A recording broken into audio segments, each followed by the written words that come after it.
2024년 신년 기도의 네 번째 날입니다. 우리가 구원받은 이후에 어떻게 살아갈 것인가에 대해서 우리 특별 기도회로 나누고 있습니다. 네 번째 우리 삶의 방식, 우리가 어떻게 살아가야 할 것인가에 대한 이유를 설정하는 그런 시간 되었으면 좋겠습니다. 우리 하나님 말씀 고린도후서 5장 9절에서 10절 말씀 다 같이 읽도록 하겠습니다. 고린도후서입니다. 그런즉 우리는 몸으로 있든지 떠나든지 주를 기쁘시게 하는 자가 되기를 힘쓰노라. 이는 우리가 다 반드시 그리스도의 심판대 앞에 나타나게 되어 각각 선악간에 그 몸으로 행한 것을 따라 받으려 함이라. 아멘. 네, 기도하겠습니다. 하나님, 저희는 때로는 구원의 확신을 갖지도 못하고 방황할 때도 있습니다. 하나님, 하지만 하나님께서는 저희를 구원의 확신으로 불러주시고 저희를 또 어떻게 살아가야 할지 그 삶을 인도하여 주십니다. 하나님, 저희가 하나님을 믿고 예수 그리스도를 믿고 주로 시인하면서 바로 천국으로 부르지 아니하신 것은 이 땅에서 우리가 할 일이 있고 할 일이 있다면 또 어떻게 우리가 그것을 하며 살아야 하는지 우리 삶의 의미와 이유가 있음을 깨닫고 우리 인생을 낭비하지 않는 그런 삶들이 될 수 있도록 하나님 특별 기도회를 통해서 하나님께서 역사하여 주시옵소서.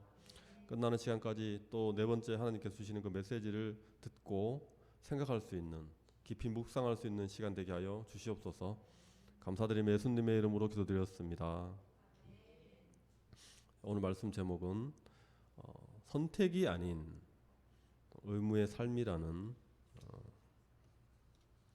제목으로 우리 나눠보도록 하겠습니다.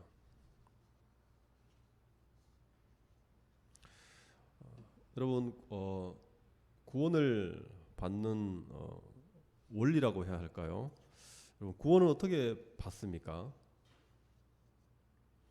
우리가 구원을 받는 어떻게 하면 구원을 받는다라고 할 때 우리 편에서 해야 되는 것이 있고 하나님 편에서 해야 되는 것이 있죠. 하나님께서는 당신의 아들이신 예수님을 십자가에 못 박아 죽이셨습니다. 그것이 하나님께서 우리를 위해서 하신 일이시고 그 다음에 또 겉으로 보기에 우리 편에서 해야 되는 것이 있어요. 그것이 무엇이었죠? 하나님께서 하신 일을 믿는 것입니다. 그것이 겉으로 볼 때는 우리가 우리 편에서 해야 되는 것이죠.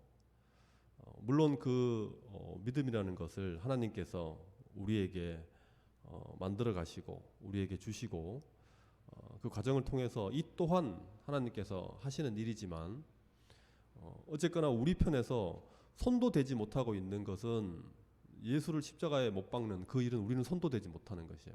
그렇지만 마치 우리가 완전하게 하는 것 같은 우리 입장에서 하는 것 같은 그 구원에 우리가 기여하는 것은 그 사실을 믿는 것입니다. 그것이 이제 구원을 받게 되는 원리인 것이죠.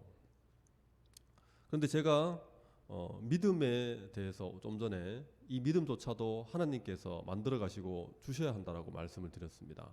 이것을 믿음의 수동성이라고 제가 개념을 한번 잡아볼게요. 수동적이라는 거예요. 인간의 입장에서는 우리가 적극적으로 능동적으로 우리가 그것을 믿으려고 해도 믿을 수 있는 것이 아니기 때문에 이 믿음조차도 하나님으로부터 어떤 것이 오든 하나님께서 영향을 미치든 어쨌거나 하나님으로부터 오는 것이라는 의미에서 믿음 또한 수동적이라는 것이에요. 요 개념 하나 하고 그 다음에 또 이 구원받는 사람들이 이 세상 모든 사람이 구원받는 것이 아니라 그랬잖아요. 하나님께서는 하나님께서 기뻐하시는 자, 하나님께서 사랑하시는 자, 그들만 구원하십니다. 이걸 보고 우리는 선택이라고 그러죠. 분명히 하나님께서는 선택한 자와 선택하지 않으신 자가 있다는 거예요. 같은 이삭에게서 아들이 나도 야곱과 에서가 있잖아요. 하나님께서는 야곱을 사랑하시고 에서는 미워하셨다라고 말씀하셨어요.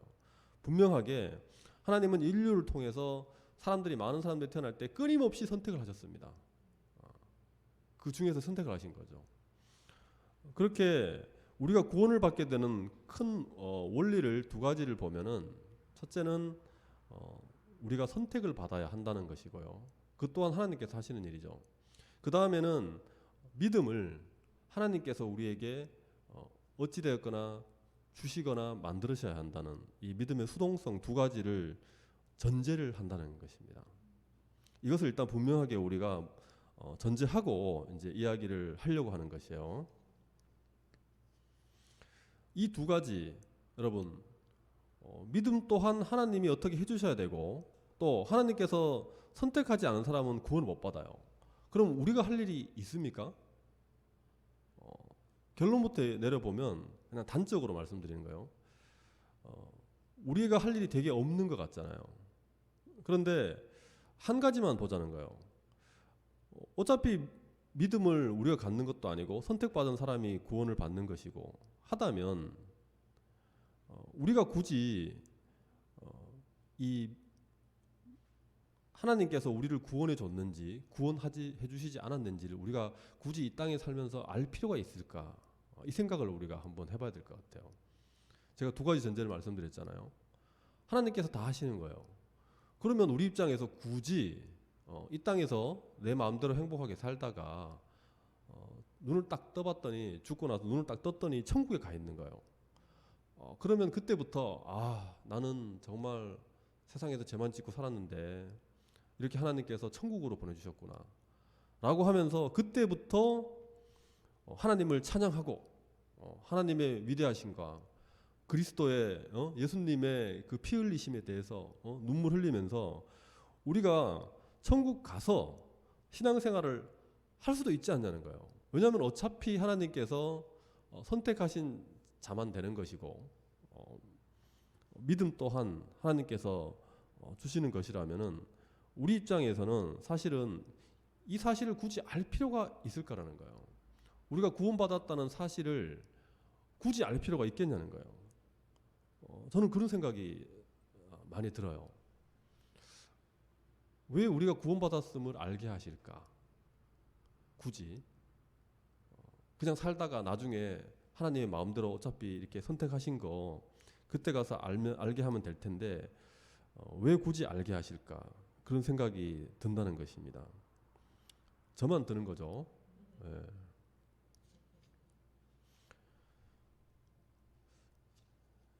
근데 하나님께서 우리에게 우리가 구원받았음을 알게 하시는 방법이 어떤 것일까요?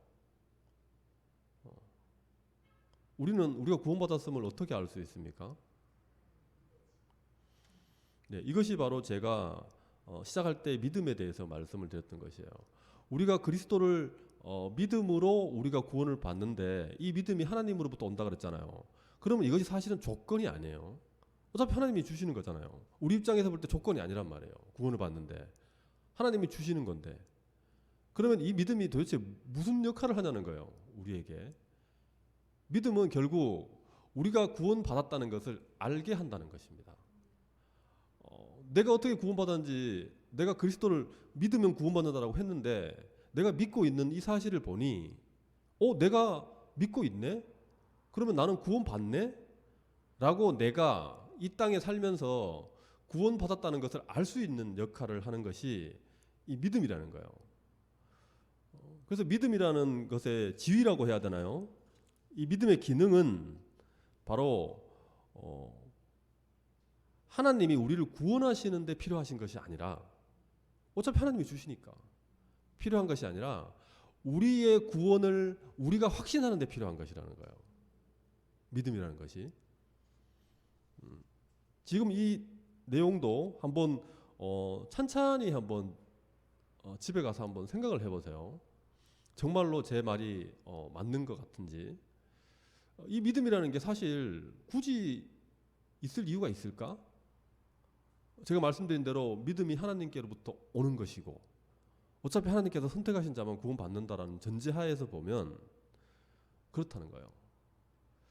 그래서 사람들이 그러면 믿음을 내가 갖는다고 하면 되겠네 라고 하면서 이제 하나님 편에서는 예수님을 십자가에 못 박고 선택이란 것도 하지 마시고 내가 믿는 거로 해서 이걸 풀어놓고 어떤 사람이 믿는 사람만 구원하게 되면 내가 할 일이 있잖아요. 그러면 이게 구원의 조건이 되는 것이죠. 어떤 사람이 예수님을 믿는데 그 조건이 뭐냐 그러면 그걸 믿는 것이다. 이렇게 되면 내가 이 땅에서 할 일이 있는 거예요. 그럼 믿음의 역할이 뭐냐? 구원받는 조건이 되는 것이죠. 하지만 제가 늘 강조하듯이 우리가 구원에 어떠한 기여도 할 수 없습니다. 우리는 그냥 물에 빠져서 이미 죽어서 둥둥 떠 있는 상태의 사람 죄인일 뿐인 거예요. 전혀 우리가 구원을 필요로 한지도 모르고 어떻게 가는지도 모르고 그냥 여러분 하나님 믿지 않는 세상 사람들 보세요.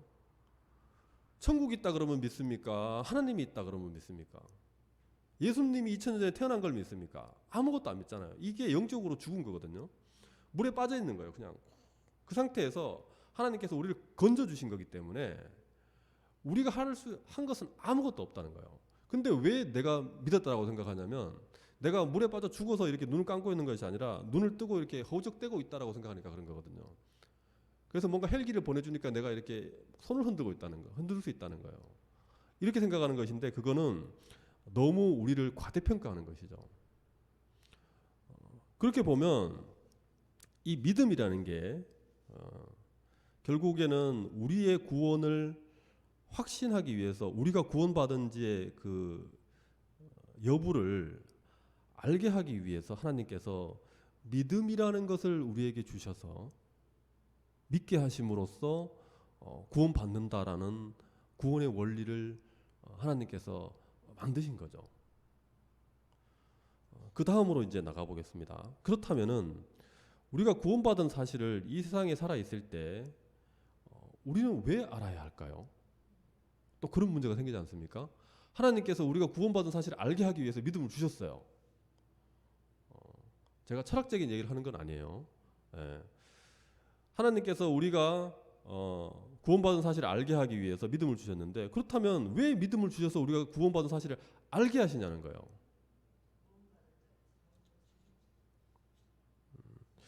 여러분 사람은 뭔가를 알 때와 모를 때 그 되게 사는 게 다르지 않습니까? 아무것도 모르고 있을 때와 뭔가를 알 때 다릅니다. 분명히 그래요. 우리가 구원받은 사실을 알고 또 이 세상이 어떤 것인지 알고 믿음을 통해서 이 세상을 보는 거예요. 봤더니 하나님을 믿지 않는 시각에서 보는 것과는 너무나 세상이 다르고 예수님의 죽음이 사실인 것으로 알게 되고 하나님이 세상을 창조하신 것을 사실로 받아들이게 되고 이것을 알고 나면 이 땅에서 사는 이유가 모를 때와 완전히 다르다는 거예요. 목적이 다르고 사는 모습도 다르고 하루하루의 행동도 분명히 다르다는 것이에요. 근데 이것이 똑같다면 이건 모르는 거죠. 사람은 자신의 출생과 태어난 이유와 마지막이 어떻게 되는지를 알면은 이 땅에서의 삶을 다르게 살 수밖에 없습니다. 우리가 드라마나 영화에 보면 그런 거 많잖아요. 출생의 비밀. 연산군이 왜 그렇게 폭군이 되었습니까? 출생의 비밀을 알고 그렇게 된 거잖아요. 자신의 어머니가 그렇게 비참하게 죽었다는 것을 알고 나서도 뭐 이미 끝난 이야기를 뭐 이럴 아들이 얼마나 있겠습니까?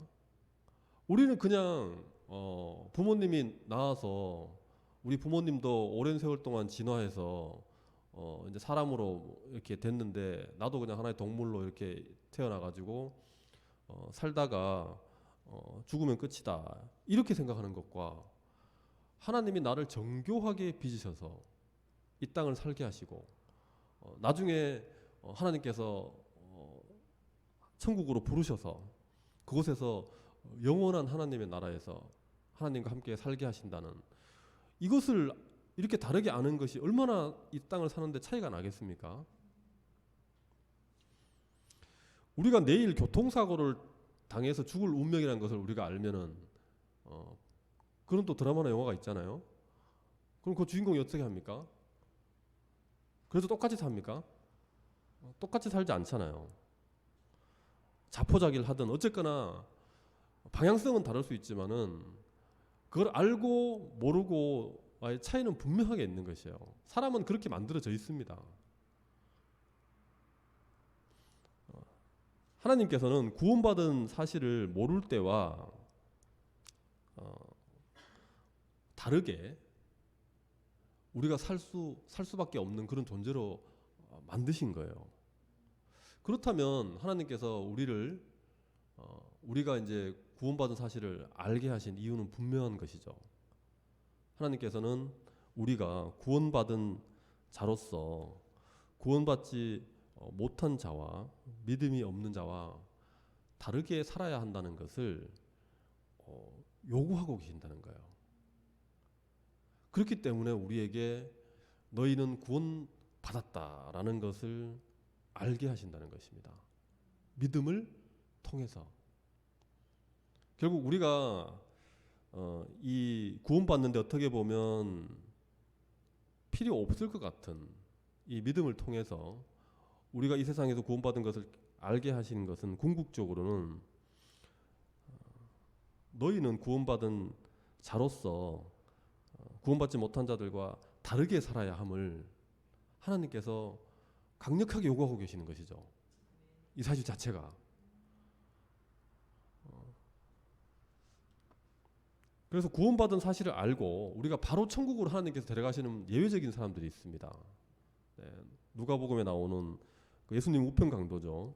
그런 경우를 제외하고는 믿음으로 구원의 확신을 가진 모든 사람들은 그 전과 다른 삶을 살아야 할 책임과 의무가 있다는 것이에요. 오늘 말씀 제목이 선택이 아닌 의무의 삶이잖아요. 우리가 하나님을 모르고 예수님을 몰랐으면 몰라도 우리가 구원받은 사실을 몰랐으면 몰라도 안 이상 우리에게는 분명히 그걸 알기 전과 다르게 살아가야 될 의무가 있다는 것이에요. 다르게 살 것이냐 똑같이 살 것이냐는 옵션이 아니라는 거예요. 이거는 선택이 아니라는 거예요. 선택일 경우에는 그것에 대해서 나중에 어떤 책임을 묻지 않잖아요. 그런데 이게 의무이고 책임이면 반드시 나중에 거기에 대한 책임을 묻게 되어 있습니다. 그래서 정말 책임을 물으시는지 한번 확인을 해보는 것이에요. 오늘 말씀이 어떤 말씀이죠? 고린도후서 말씀에 보면은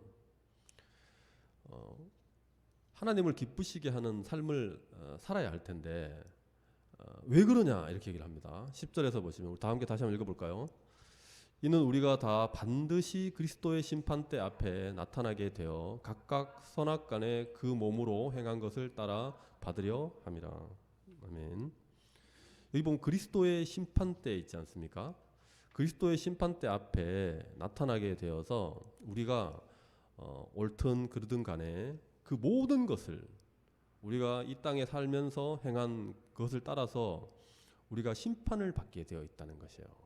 그런데 과연 그럼 이 심판이 말이죠. 우리가 생각하는 구원의 심판이 있습니다. 그것과 다른 것이에요. 이것은 이 그리스도의 심판대 앞에서 믿는 자가 받게 될 심판은 분명히 구원을 받게 되는 심판과는 다른 것입니다. 여러분 구원을 받는 심판은 어떤 것이냐면은 계시록에 나와 있어요. 제가 계시록의 말씀을 읽어드리겠습니다. 요한이 환상을 보죠. 환상을 보는데 또 내가 크고 흰 보좌와 그 위에 앉으신 이를 보니 여기 크고 흰 보좌 있잖아요. 이게 보통 하나님의 백보자 심판대라고 보통 부릅니다. 하얀색이니까 이제 백보자라 그러죠. 아까 우리 읽었던 그 그리스도의 심판대와 다르게 우리가 인식을 하기 위해서 특별히 이걸 백보자라 그래요. 옛날 어르신들이 부르는 말이죠. 예, 흰 보좌, 그 위에 앉으신 하나님이 계시고 그것을 봤어요. 땅과 하늘이 그 앞에서 없어졌는데 또 내가 보니 죽은 자들이 큰 자나 작은 자나 그 보좌 앞에 서 있는데 그 보좌가 어떤 보좌죠? 백보좌죠. 하나님의 백보좌 앞에 누가 서 있냐면은 죽은 자들이 서 있다는 것이에요. 이 죽은 자들이 누구냐면은 이 땅을 살다가 죽은 모든 사람을 얘기하는 것이 아닙니다. 요한계시록을 이제 읽어보면 이 죽은 자는 어떤 자들이냐면은 죽은 자들이 있으면 산자가 있겠죠. 예, 산자는 마지막 때에 이 천년왕국을 누리면서 잠시 자다가 천년왕국을 누리게 되는 살아있는 자들이에요. 그래서 보통 믿는 사람들이 죽는 것을 보고 이 죽었다라고 얘기하지 않고 잔다라고 얘기합니다. 근데 이 믿지 않는 사람들이 죽은 것을 이 사람들은 완전히 죽은 자인데 여기서 나오는 죽은 자들이 바로 그 구원을 얻지 못한 자들이에요. 그들은 이 백보자 앞에 선다는 것이에요. 섰는데 그 앞에 뭐가 있냐면 책이 2권 있습니다. 여기 책들이라고 되어 있는 책이 있죠. 이 같은 종류의 책들이 많이 있다는 거예요. 있고 그다음에 또 다른 책이 아니고 또 다른 책이 펴졌는데 그게 바로 뭐냐면 생명책이라는 것이요. 생명책이 있고 여기는 이름은 적혀져 있지 않은 어떤 책들이 많이 있는 하나의 이제 또 그룹이 하나 있어요. 있는데 이 죽은 자들이 그러니까 구원 얻지 못한 자들이 자기 행위를 따라 책들에 이 책들 생명책이 아닌 책들 있죠. 많이 있는 그 책들에 기록된 대로 심판을 받는다는 거예요. 이 책들에 그러니까 뭐가 적혀 있습니까? 이 구원을 얻지 못한 자들이 잘못하고 잘한 것에 대한 행위가 기록되어 있는 책이 있다는 것이에요. 누구든지 생명책에 기록되지 못한 자는 불못에 던져지더라. 그러니까 이 죽은 자들은 심판을 받아요. 받아서 자기 행위대로 다 적혀 있는 책에 따라서 심판을 받은 다음에 결과가 뭐예요?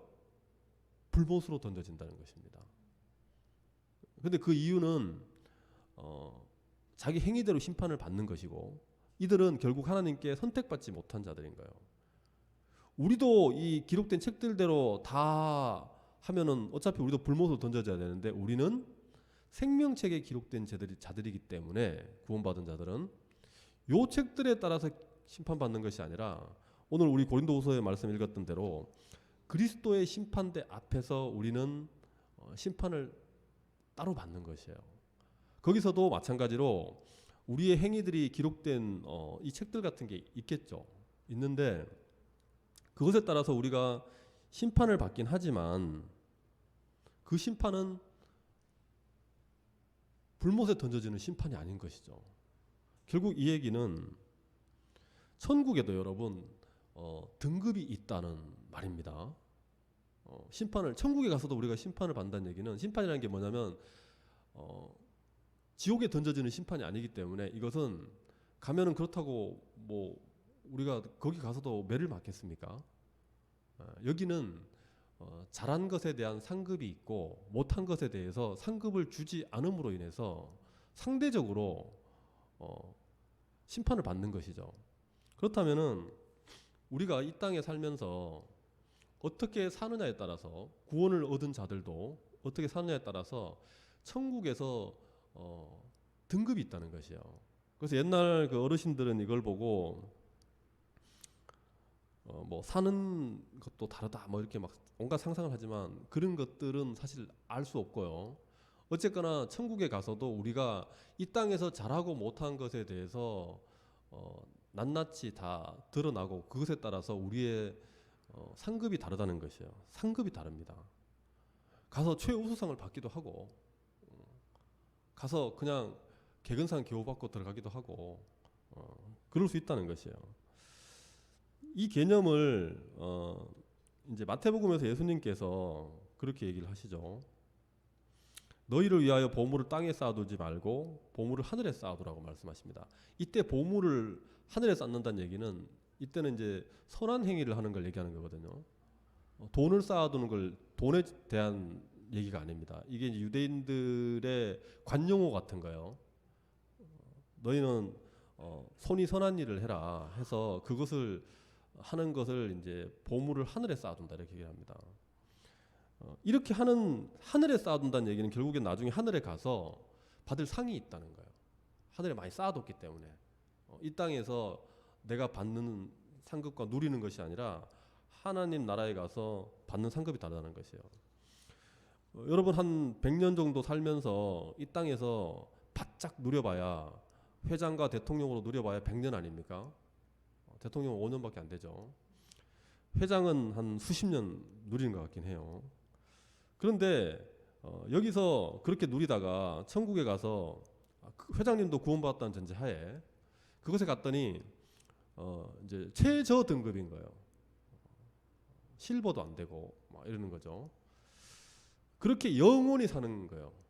그것과 이 땅에서 비록 거지로 살았지만 천국에 갔더니 하늘의 보물을 많이 쌓았어요. 그래서 천국에 갔더니 골드 등급인 거예요. 근데 골드 등급인데 이게 영원히 가요. 이걸 어떻게 비교를 하겠습니까? 그래서 우리는 또 이 지옥에도 여러분 그 등급이 있다 그러거든요. 왜냐하면은 우리 좀 전에 그 계시록 말씀 읽었잖아요. 이들이 책들에 기록된 거에 따라서 심판을 받기 때문에 다 똑같지 않습니다. 그래서 옛날 어르신들은 이걸 보고 뭐라 그랬냐면은 지옥에도 아랫목이 있고 윗목이 있다 이렇게 얘기를 했어요.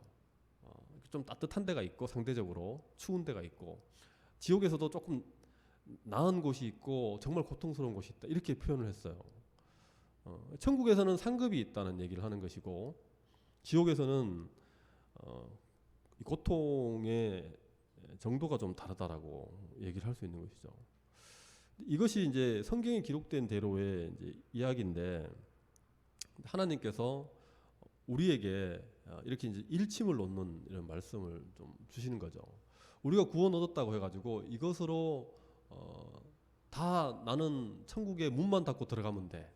천국에서는 나는 월세방 살아도 괜찮아. 천국에서는 나는 들어가기만 하면 돼. 고통만 안 받으면 돼라고 얘기하지만 우리 단적인 예로 이거는 뭐 세속적인 이야기이긴 한데 우리 보통 뭐 고등학교 때라든지 이럴 때 대학교 들어갈 때 이제 어느 대학교를 들어가냐에 대해서 상당히 이것이 이제 일반적인 사람들에게는 굉장히 임팩트가 있는 것이거든요. 그래서 학교 다닐 때 그냥 묵묵히 열심히 별거 아닌 것처럼 이렇게 막 공부를 하다가 이제 고3 딱 끝나고 대학 시험이 딱 발표나고 딱 이렇게 어느 대학에 들어가는지 딱 발표나고 나서 보면 갑자기 막 속이 쓰리고 배가 아픈 경우가 있습니다. 대부분 그래요. 어떤 친구는 그 고생을 하고 설마 했는데 결국에는 뭐 세상적인 얘기예요. 서울대 의대 이렇게 딱 합격하는 사람이 있고 어떤 사람은 공부를 하다가 나는 그냥 대충 갈래 뭐 이렇게 포기하고 뭐 그냥 살다가 뭐 아무 대학이나 가면 되지 뭐 이렇게 해서 아무 대학이나 갔어요. 갔는데 이게 이제 능력의 차이가 같다고 얘기한 전제하에 얘기하는 거예요. 이건 분명히 능력이 다르기 때문에 이렇게 처음부터 초등학교 때부터 벌써 태어날 때부터 다른 게 있잖아요. 노력해서 극복하는 것도 있지만은 근데 다 같다고 전제하에 어떤 사람은 조금 태만하고 게으르게 대충 할래 난 도저히 힘들어서 어떻게 하루 12시간을 책 보냐 그냥 대충 하고 어차피 다 똑같아 이렇게 하고 말은 그렇게 하지만 막상 나중에 발표 딱 날 때 되면 다르다니까요. 그게 우리 사람이잖아요. 근데 그게 꼭 나쁘게만 볼 게 아니라 그런 것들을 통해서 하나님께서 열심히 똑바로 살라고 동기부여를 해주시는 게 있다는 거예요. 상급을 주심으로 인해 가지고. 그래서 만약에 구원받은 자들이 이 땅에서 어떻게 살든 간에 다 똑같다면 여러분 우리가 이 죄성을 가진 인간이 그렇게 열심히 안 살려고 할 경우가 많지 않을까요?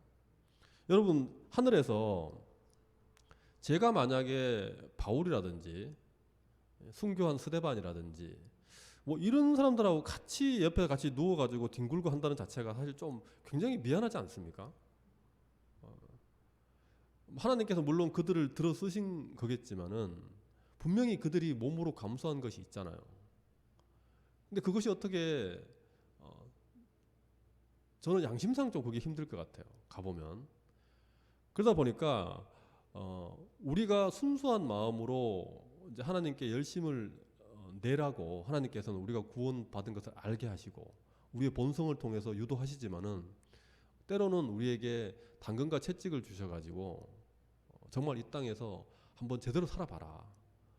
나를 위해 한번 살아보고 정말 왜 구원을 줬는지 한번 살아보고 생각해보고 그렇게 한번 살아보라는 의미에서 그렇게 알게 하시고 또 상급을 주신다는 것이에요.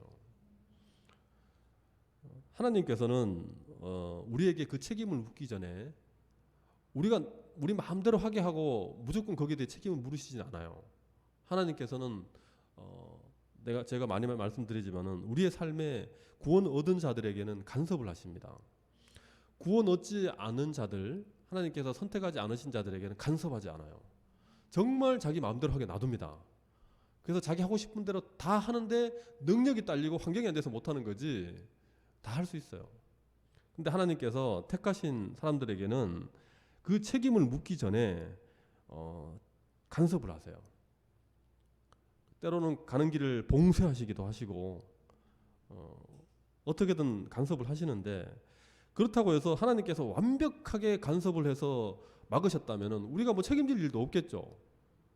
근데 하나님께서 책임을 물으신 이유는 이 간섭이라는 것이 하나님께서 완전 차단하는 봉쇄의 개념이 아니라는 거예요.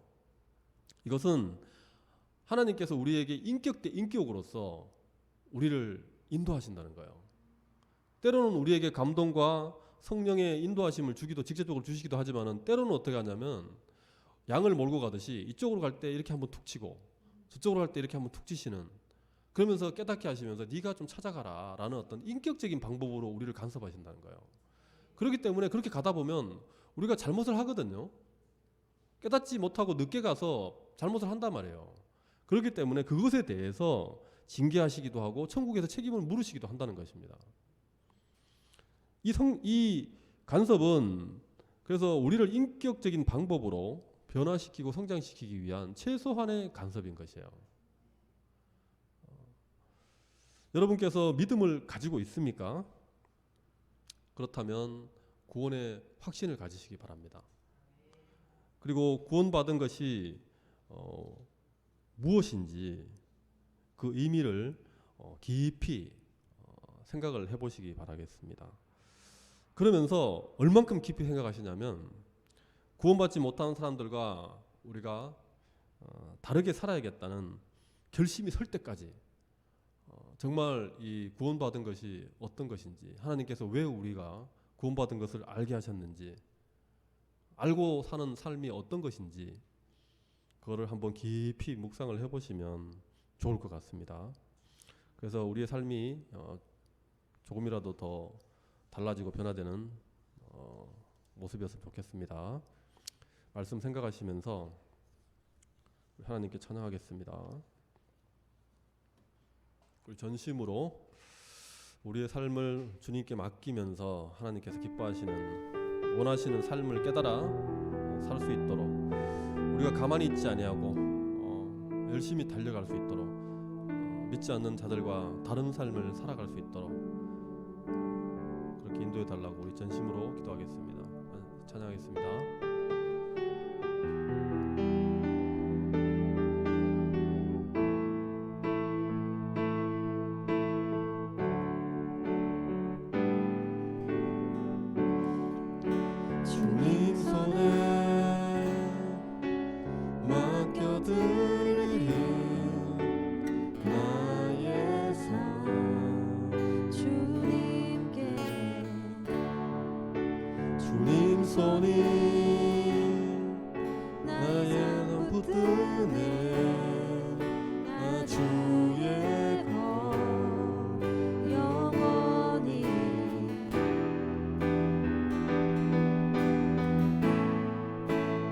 내가 믿는 분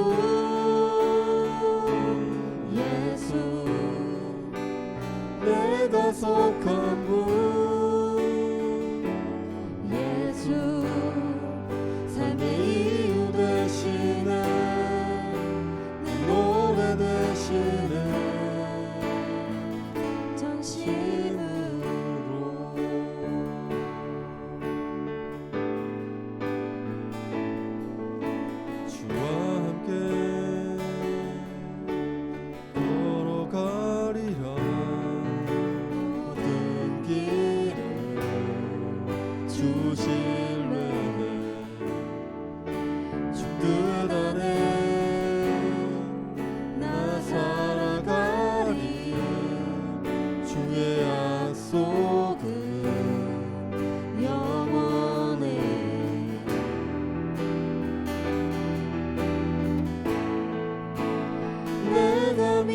믿는 분 예수 내가 속한 분 예수 삶의 이유 되시네 노래 되시네 전심으로 주님 손에 맡겨드리리. 주님 손에 맡겨드리리 나의 삶 주님께 주님 손이 나의 삶 붙드네 나 주의 것 영원히